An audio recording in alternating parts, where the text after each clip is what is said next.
Hold on, Americans are still buying cars. I know, shocking, right? But here's the twist. Most of what's flying off the lots isn't actually cars at all. Kelley Blue Book just dropped the sales numbers for this year, and the top 5 are dominated by something way bigger, way tougher, and way harder to park at the Piggly Wiggly. We're talking pickups, people. 3 out of the top 5 vehicles sold are trucks. So what's driving this obsession? Is it utility? Is it looking cool? Is it keeping up with the neighbors? Experts say it's a little bit of everything and a whole lot of Murica. Today we're diving into the top-selling vehicles of the year, and trust me, the results might surprise you. Let's get into it. Coming in at number 5, we've got the Dodge Ram with 174,300 units sold. Now, here's where things get a little tricky. Kelley Blue Book lumps the Ram 1500, 2500, and 3500 all together into one big happy family. Same deal with Ford's F-Series and Chevy's Silverado lineup. But let's be real, a Ram 1500 and Ram 3500 are not the same truck. One hauls your weekend camping gear, the other hauls a house on wheels. So does that give pickups an unfair edge on this list? Maybe, but we're rolling with it.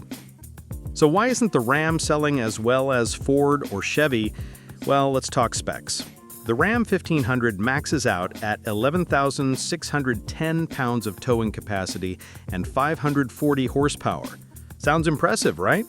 Until you stack it up against the F-150, which can tow over 13,000 pounds and pump out 720 horses. Ouch! But hey, maybe Ram makes up for it with a better price, right? Not exactly. The Ram 1500 starts at $41,025. The F-150, just $39,330. And the Silverado, a wallet-friendly $36,900. So Ram's not winning on power, and it's not winning on price either. But you know what? It's still the 5th best-selling vehicle in America. Not too shabby for 3rd place in the truck wars. At number 4, we've got the Honda CR-V with 212,600 units sold. Hot on the heels of the RAV4. And just like its Toyota rival, the CR-V comes in gas and hybrid versions. The hybrid gets a seriously impressive 40 mpgs in the city and 34 on the highway. Even the gas version holds its own with 34 mpgs highway. Not bad at all. But here's where Honda does something different. Instead of a plug-in hybrid like the RAV4, they went full sci-fi with the CR-V FCEV. That stands for Fuel Cell Electric Vehicle. Translation, it runs on hydrogen, or you can plug it in like a regular EV. Sounds futuristic, right? Well, there's a catch. A big one. Unless you live in California, where hydrogen fueling stations actually exist, this thing is basically a very expensive paperweight. Honda straight up says, don't even think about buying it unless you're near a participating dealer and a hydrogen station. So yeah, limited appeal. Now, despite not having rocket fuel as an option everywhere, the 2025 CR-V still made Car and Driver's 10 Best Trucks and SUVs list. They praised its spacious interior, smooth handling, and efficient performance. The RAV4 didn't even crack the list. But aside from those accolades, the CR-V doesn't exactly scream excitement. Honda's product page is out here hyping up roof rails, a hands-free tailgate, and dual chrome exhaust tips. I mean, cool, but how many people are really noticing those exhaust tips? Price-wise, the CR-V starts at $30,100, jumping to $30,920 for the 2026 model. The hybrid will run you $34,650. And that hydrogen-powered FCEV, a cool $50,000 minimum. That's a lot of cash for a vehicle you can only refuel in one state. Claiming the bronze medal, we've got the Toyota RAV4 with 239,500 units sold. And here's a fun fact, it's America's best-selling vehicle that isn't a pickup truck. So if you're not into hauling lumber, this is apparently your ride. The RAV4 gives you options, gas, hybrid, or plug-in hybrid, take your pick. Well, at least until 2026, when Toyota is going hybrid only across the board. The hybrid version gets up to 39 mpg, while the plug-in hybrid hits 38 mpg in gas mode and a whopping 94 mpge in electric mode. And no, that's not a typo. MPGe stands for miles per gallon equivalent, basically the EPA's way of measuring how far an electric car can go on the energy equivalent of 1 gallon of gas. Think of it as electric bragging rights. Now let's talk capability. The RAV4 comes with available all-wheel drive and 8.6 inches of ground clearance, so you're not completely helpless if you venture off the pavement. The AWD gas versions even get multi-terrain select with 4 modes: mud and sand, rock and dirt, snow, and normal. Because apparently sometimes normal just doesn't cut it. You also get multi-link rear suspension as standard, plus optional upgrades like a panoramic glass roof and a 360-degree panoramic view monitor that gives you a bird's-eye view of your surroundings. Great for tight parking spots or pretending you're in a video game. But here's where the RAV4 really shines: the price. The base gas model starts at just $29,800.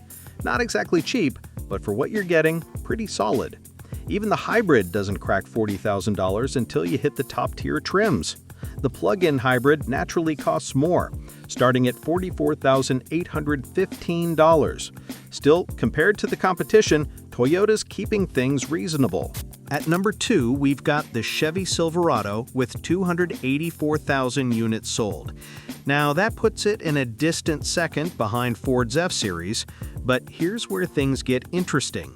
The Silverado and the GMC Sierra, same truck, different badge.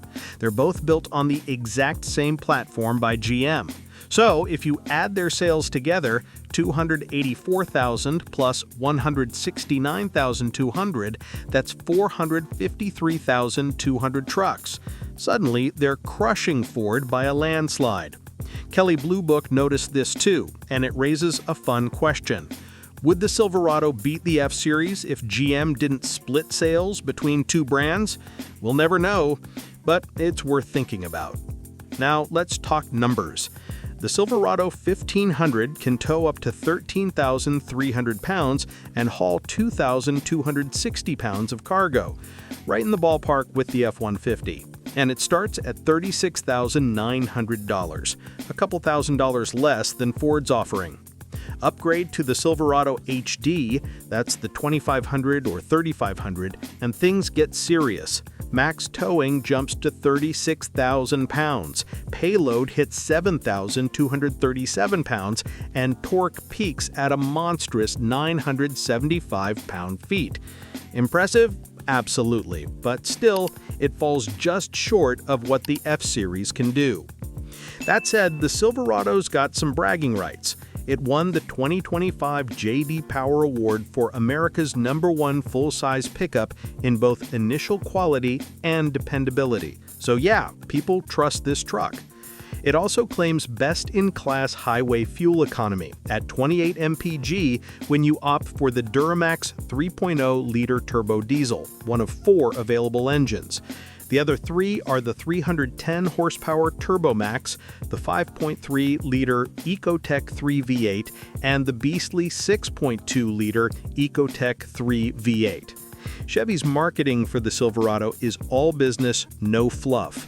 Their product page highlights practical features like 14 available camera views for towing, auto-locking front and rear differentials, and a seriously functional bed. This truck isn't trying to look cool, it's here to work. And here it is, number 1, the Ford F-Series with a staggering 412,900 units sold. Oh, look, another pickup. But this isn't just any pickup. The F-Series has been America's best-selling truck for 40 straight years. Ford CEO Jim Farley even said the only product that generates more revenue than the F-Series is the iPhone. Which honestly makes sense. They both keep getting bigger, and neither fits in your pocket anymore. So, what makes the F-Series the king?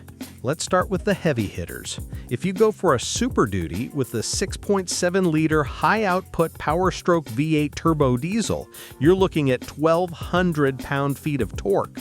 The Super Duty also boasts a jaw-dropping 40,000-pound towing capacity, more than any truck in history, and up to 8,000 pounds of payload. That's serious firepower. Perfect if you're hauling construction equipment or, I don't know, a small building. But let's be real, most of us don't need that kind of muscle. Enter the F-150. It can tow up to 13,500 pounds depending on configuration, which is more than enough to haul a boat to the lake or a camper for the weekend. You also get up to 2,444 pounds of payload and 640 pound-feet of torque. For the average truck owner, that's plenty. Now here's where Ford gets interesting. Their product page for the F-150 is all about establishing street dominance with custom gloss black wheels, a striking grille, light bars, and distinct ground effects. Translation: this truck is designed to look good parked at Whole Foods. Which is fine, no judgment. But let's not pretend those custom black wheels are helping anyone tow a hay trailer on the farm. So there you have it. America's top-selling vehicles are dominated by trucks and SUVs, and it's pretty clear that's not changing anytime soon. We love our big rigs, whether we need them or not.